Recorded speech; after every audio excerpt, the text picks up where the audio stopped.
Polisi Intel ini pasrah dikepung mahasiswa saat kepergok menyusup ke barisan. Nama saya Yanto, Pak.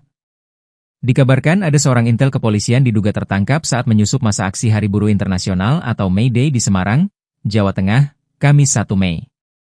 Informasi itu dibagikan akun Instagram Aliansi Mahasiswa Pupan. Dalam video itu terlihat seorang pria tengah diinterogasi oleh kerumunan mahasiswa.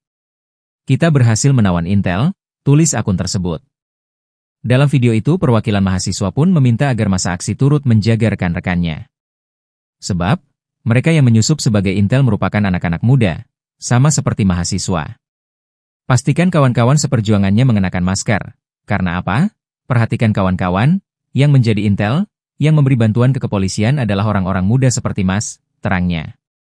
Pria berbaju hitam itu mengaku bernama Yanto dan merupakan Intel kepolisian berpangkat brigadir. Namun, ia tidak menyebutkan di mana ia bertugas. Nama, Yanto, betul saya dari anggota kepolisian. Pangkat, brigadir Pak, ucapnya. Diketahui, aksi May Day di Semarang digelar di Jalan Pahlawan depan kantor Gubernur Jateng dan DPRD Jateng. Aksi pun berakhir ricuh.